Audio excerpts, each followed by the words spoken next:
अब हमारे पहले कॉलर जो फास्टेस्ट फिंगर फर्स्ट वाले कॉलर हैं हमारे जुड़ गए हैं। रवि जी हमारे साथ जुड़े हैं छत्तीसगढ़ से। रवि जी बहुत स्वागत है आपका 18 स्वदेश पर। क्या सवाल है आपका, क्या पूछना चाहते हैं आज आप? इसमें कि एंथम बायोसाइंसेस है, मेरे पास 52 शेयर्स हैं at the rate of 570 sir IPO मिले थे सर। एलजी के सर 26 शेयर्स हैं, वो भी सर आईपीओ में ही मिला था 2140 के रेट पे सर।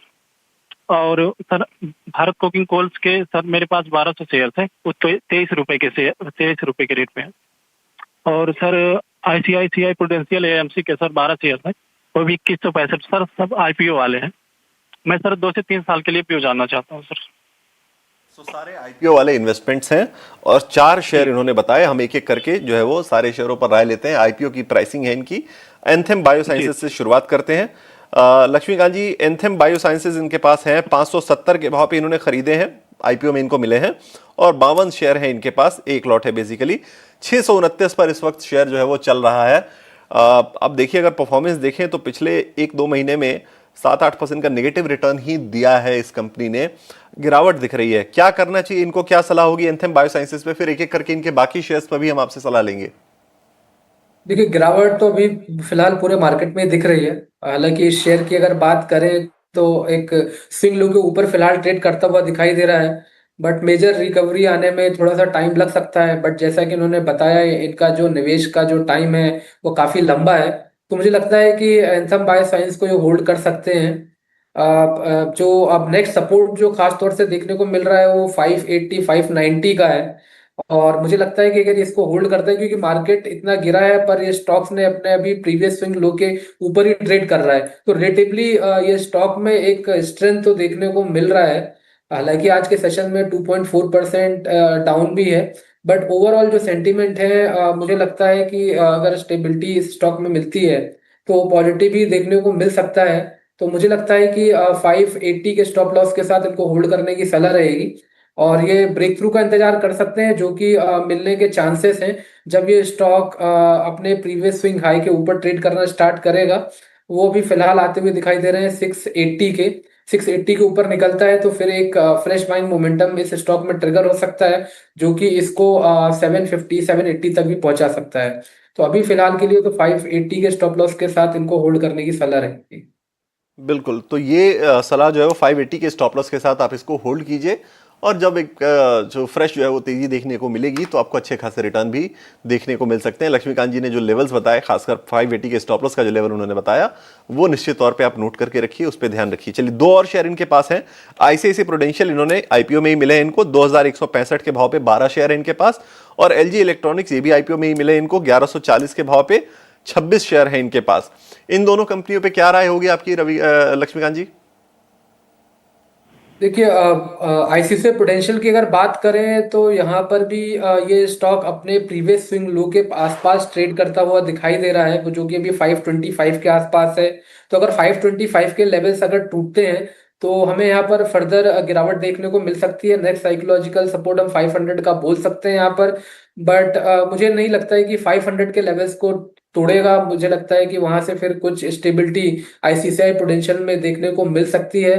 तो मुझे लगता है कि अगर वहां पे कोई रिवर्सल फॉर्मेशन बनता है तो वहां पर फिर से एक बार हम बाइंग के लिए सोच सकते हैं। तो इनको एक बार फिर से रिव्यू करना पड़ेगा कि 500 किस जोन के आसपास किस तरीके के फॉर्मेशन हमें देखने को मिलते हैं। बट अभी भी मैं इनको 495 के स्टॉप लॉस के साथ इसको होल्ड करने की सलाह दूंगा। अगर ये इसको डिफेंड कर ले जाता है तो हमें एक पुल बैक मूव यहाँ पर आईसीआईसीआई पोटेंशियल में भी देखने को मिल सकता है। वहीं पर बिल्कुल। अगर हम एलजी इलेक्ट्रॉनिक्स की बात करें तो इसका आईपीओ तो रिसेंटली आया था, ज्यादा डेटा तो नहीं है, बट जितना भी डेटा है तो उसके हिसाब से यहाँ पर एक स्ट्रेंथ देखने को मिल रही है। इमीडिएट सपोर्ट या मैं कहूँ इमीडिएट सपोर्ट तो के आसपास ही ट्रेड कर रहा है, बट जो नेक्स्ट सपोर्ट है 1390 का है। मुझे लगता है कि यहाँ पर भी एक रिलेटिवली स्ट्रेंथ देखने को मिल रही है अगर हम अदर इंडाइसेस से कंपेयर करते हैं इस स्टॉक को।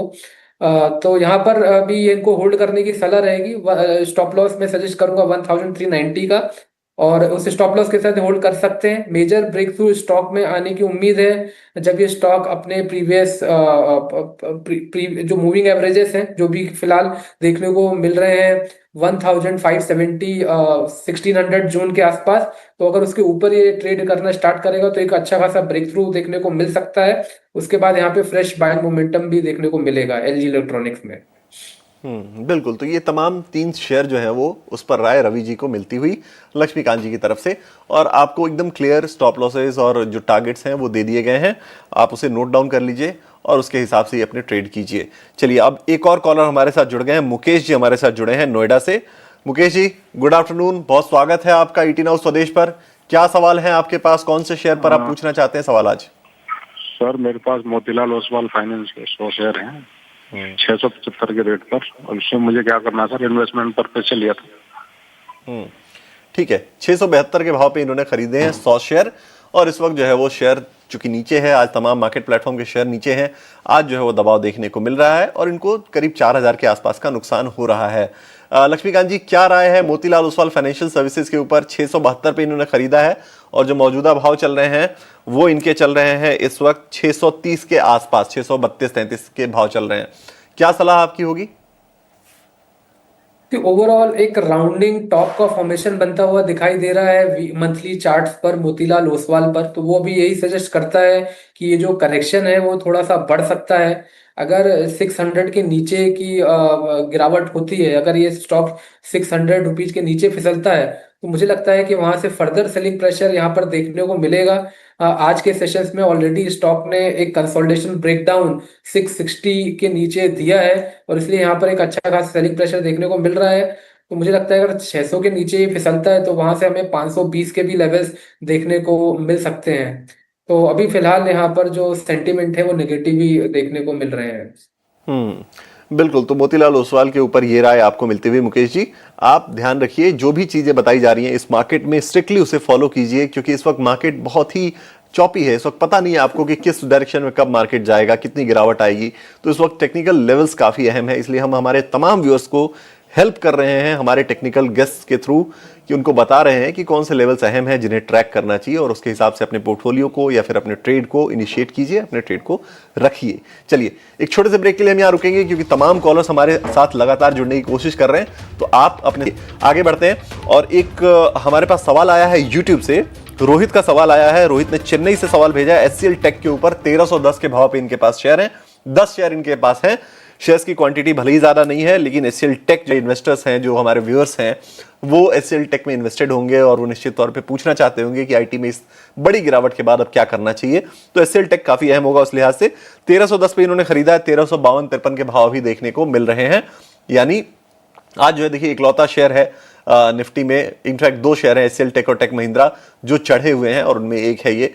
तो जिस बाजार में हर शेयर टूटा है उस शेयर में ये शेयर चढ़ने की हिम्मत दिखा रहा है उस बाजार में, तो थोड़ा तो मजबूत होगा निश्चित तौर पे। चार्ट पे जरा चेक करा लेते हैं कि मजबूती कितनी बड़ी है। लक्ष्मीकांत जी, एचसीएल टेक पर क्या राय है आपकी? जैसा कि हमारा जब शो शुरू हो रहा था तब हमने बात करी थी, तो आईटी सर्विसेज के जो स्टॉक्स हैं वहां पर एक रिलेटिवली आउट परफॉर्मेंस देखने को मिल रहा है। अगर हम अदर इंडाइसेस से कंपेयर करते हैं तो वही हमें एचसीएल टेक में भी देखने को मिल रहा है। स्टॉक अभी अपने प्रीवियस वीकली स्विंग लो के आसपास ही ट्रेड करता हुआ दिखाई दे रहा है। हालांकि जो ओवरऑल जो सेंटिमेंट है वो यहाँ पर भी वीक है, बट शॉर्ट टर्म ट्रेडर के लिए मुझे लगता है यहाँ पर एक अपॉर्चुनिटी देखने को मिल रही है। एचसीएल टेक में भी और टेक महिंद्रा में भी अगर लोअर लेवल्स इंटैक्ट रहते हैं, खास तौर से एचसीएल टेक में जो कि 1290 1300 के आसपास दिखाई दे रहे हैं, तो एक short term pull back move हमें यहाँ पर देखने को मिल सकता है 1400 लेवल का। लॉन्ग टर्म इन्वेस्टर को थोड़ा सा होल्ड करना पड़ेगा। अगर मुझे लगता है कि आने वाले सेशन में एक वीकली क्लोज 1400 के ऊपर होता है तो वहां से एक रिबाउंड देखने को मिलेगा स्टॉक में। देन आफ्टर वहां पर हमें 1600 तक के लेवल्स उसके बाद फिर देखने को मिल सकते हैं। But for the swing trader मुझे लगता है कि जिनको बाइंग की अपॉर्चुनिटी तलाशनी है तो वो एक अच्छा विकल्प हो सकता है एचसीएल टेक और टेक महिंद्रा आज के सेशंस में, जहां पर बाइंग रिकमेंड किया जा सकता है with their immediate swing low. HCL tech में वो जो इमीडिएट स्विंग लो है वो 1290 के आसपास आता हुआ दिखाई दे रहा है। बिल्कुल। तो ये रहा एचसीएल टेक के ऊपर आती हुई चलिए इस बीच एक और सवाल हमारे पास यूट्यूब से ये आया है। आकांक्षा का सवाल आया है दिल्ली से, और इन्होंने खरीदा है इंडिगो। इंडिगो का भाव जो इन्होंने खरीदा है ना वो काफी इंटरेस्टिंग है। 3,912 पे इन्होंने इंडिगो के शेयर्स खरीदे हैं, और शेयर्स की क्वांटिटी भी बहुत अच्छी है। 5,000 शेयर्स इनके पास हैं। इस वक्त जो भाव इंडिगो का चल रहा है, आज अच्छी खासी गिरावट देखने को मिली है, तो नुकसान तो इनको हो रहा है, और नुकसान जो है वो करीब 9,500 रुपए का इनको हो रहा है, लेकिन भाव इनका काफी अच्छा है। और आज देखेंगे ना अगर आप, तो दो ब्रोकरेजेस की, बड़े दिग्गज ब्रोकरेजेस की रिपोर्ट आई थी। एक तो आई थी गोल्डमैन सैक्स की, और उन्होंने टारगेट 6,000 से कट करके 5,200 रुपए किया था। और दूसरी जो रिपोर्ट थी वो मॉर्गन स्टैनली की थी, जिन्होंने अपना टारगेट जो है वो 6500 के आसपास बरकरार रखा है। तो अब इन दोनों व्यूज में से एक टारगेट कट का है और एक टारगेट अनचेंज्ड है। इन दोनों व्यूज में से चार्ट्स कौन से व्यू का समर्थन करते हैं, ये जरा हम लक्ष्मीकांत जी से चेक कराते हैं। लक्ष्मीकांत जी जरा चेक कीजिए इंडिगो के चार्ट्स क्या कहते हैं। 3,912 के भाव पे इन्होंने खरीदा है, 3,910 चल रहा है, यानी जहां खरीदा है वहीं पे है शेयर। अभी 5,000 शेयर है इनके पास। देखिए अभी जिस तरीके से मार्केट में सेंटिमेंट देखे जा रहे हैं उस हिसाब से स्टॉक्स में भी वीकनेस बना हुआ है। डेली के चार्ट्स में इसने अपना जो प्रीवियस स्विंग लो था 4,035 का, उसके नीचे अभी फिलहाल ये ट्रेड करता हुआ दिखाई दे रहा है। और अभी भी अगर हम इसके शॉर्ट टर्म टाइम फ्रेम पे भी नजर डालें तो वहां पर भी ऐसा कुछ रिवर्सल पैटर्न बनता हुआ नहीं दिखाई दे रहा है। तो ओवरऑल जो सेंटिमेंट है यहाँ पर भी वीक दिखाई दे रहा है। मुझे लगता है कि अगर ये जल्दी से 4,100 के लेवल के ऊपर सस्टेन नहीं होता है तो यहाँ पर भी सेलिंग प्रेशर बढ़ सकता है। जो नेक्स्ट सपोर्ट है अभी फिलहाल 3,625 के आसपास आता हुआ दिखाई दे रहा है। वहां पर हमें 200 वीक मूविंग एवरेजेस के लेवल्स भी कोइंसाइड हो रहे हैं, तो मुझे लगता है कि वहां तक एक गिरावट देखने को मिल सकती है। तो ओवरऑल सेंटिमेंट भी अभी फिलहाल यहाँ पर वीक ही दिखाई दे रहे हैं। हो गया, ओके। चलिए, तो ये राय इंडिगो के ऊपर काफी अहम इसलिए भी है क्योंकि तमाम व्यूअर्स जो है वो इंडिगो के ऊपर राय चाहते हैं कि इस वक्त क्या किया जाए, इस गिरावट में इंडिगो में क्या किया जाए, तो ये राय काफी अहम होगी। चलिए, एक और व्यूअर हमारे पास हैं आकाश। आकाश जो है वो मुंबई से सवाल भेज रहे हैं। इनके पास RIL के शेयर हैं, और शेयर इनके पास है 1565 के भाव पे। क्वांटिटी जो है वो 300 शेयरों की है इनके पास। RIL 1565 के भाव पे 300 शेयर।